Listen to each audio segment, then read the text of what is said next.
மத்தேயு 9ஆம் அதிகாரம்.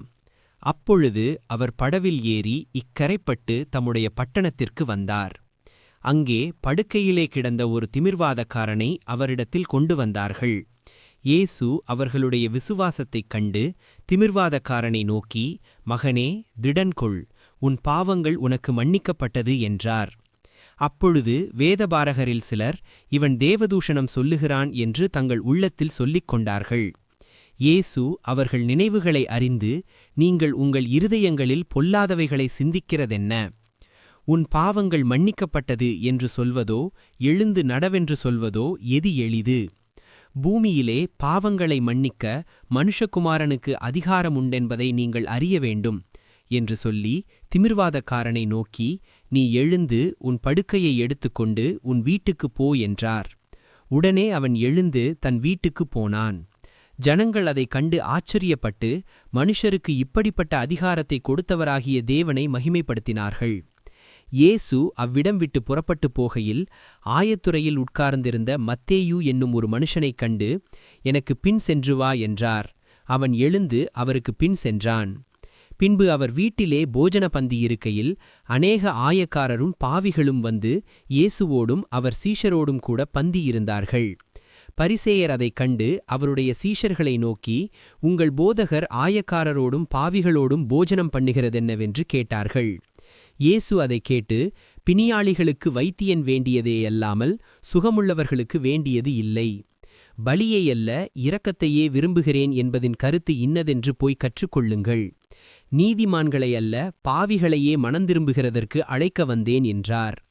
அப்பொழுது யோவானுடைய சீஷர் அவரிடத்தில் வந்து, நாங்களும் பரிசேயரும் அநேகந்தரம் உபவாசிக்கிறோமே, உம்முடைய சீஷர் உபவாசியாமலிருக்கிறதென்னவென்று கேட்டார்கள்.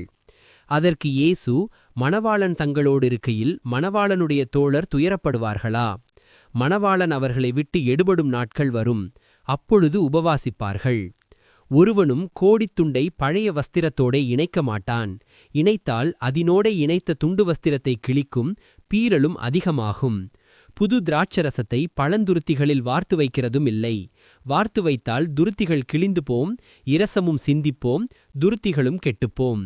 புது ரசத்தை புது துருத்திகளில் வார்த்து வைப்பார்கள், அப்பொழுது இரண்டும் பத்திரப்பட்டிருக்கும் என்றார்.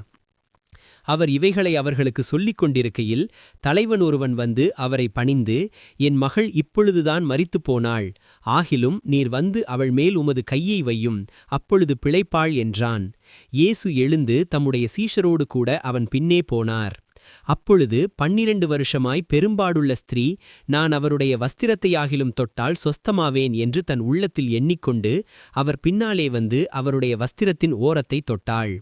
இயேசு திரும்பி அவளை பார்த்து, மகளே, திடன்கொள், உன் விசுவாசம் உன்னை ரட்சித்தது என்றார்.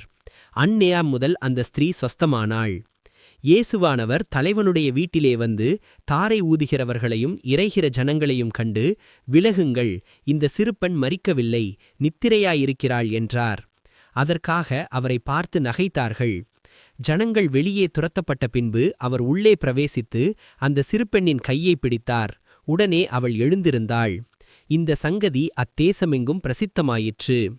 இயேசு அவ்விடம் விட்டு புறப்பட்டு போகையில் 2 குருடர் அவர் பின்னே சென்று, தாவீதின் குமாரனே, எங்களுக்கு இரங்கும் என்று கூப்பிட்டார்கள்.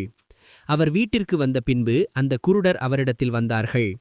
இயேசு அவர்களை நோக்கி, இதை செய்ய எனக்கு வல்லமை உண்டென்று விசுவாசிக்கிறீர்களா என்று கேட்டார். அதற்கு அவர்கள், ஆம், விசுவாசிக்கிறோம் ஆண்டவரே என்றார்கள். அப்பொழுது அவர்களுடைய கண்களை அவர் தொட்டு, உங்கள் விசுவாசத்தின்படி உங்களுக்கு ஆகக்கடவது என்றார். உடனே அவர்களுடைய கண்கள் திறக்கப்பட்டது. இதை யாரும் அறியாதபடிக்கு எச்சரிக்கையாயிருங்கள் என்று இயேசு அவர்களுக்கு கண்டிப்பாக கட்டளையிட்டார். அவர்களோ புறப்பட்டு அத்தேசமெங்கும் அவருடைய கீர்த்தியை பிரசித்தம் பண்ணார்கள். அவர்கள் புறப்பட்டு போகையில் பிசாசு பிடித்த ஊமையான ஒரு மனுஷனை அவரிடத்தில் கொண்டு வந்தார்கள். பிசாசு துரத்தப்பட்ட பின்பு ஊமையன் பேசினான். ஜனங்கள் ஆச்சரியப்பட்டு, இஸ்ரவேலில் இப்படி ஒரு காலும் காணப்படவில்லை என்றார்கள். பரிசேயரோ, இவன் பிசாசுகளின் தலைவனினாலே பிசாசுகளை துரத்துகிறான் என்றார்கள்.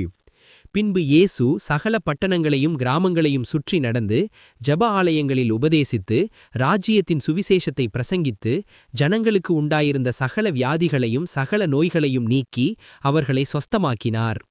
அவர் திரளான ஜனங்களைக் கண்டபொழுது அவர்கள் மேய்ப்பனில்லாத ஆடுகளைப் போல தொய்ந்து போனவர்களும் சிதறடிக்கப்பட்டவர்களுமாயிருந்தபடியால் அவர்கள் மேல் மனதுருகி தம்முடைய சீஷர்களை நோக்கி, அறுப்பு மிகுதி, வேலையாட்களோ கொஞ்சம். ஆதலால் அறுப்புக்கு எஜமான், அதாவது அறுவடையின் எஜமான், தமது அறுப்புக்கு வேலையாட்களை அனுப்பும்படி அவரை வேண்டிக் கொள்ளுங்கள் என்றார்.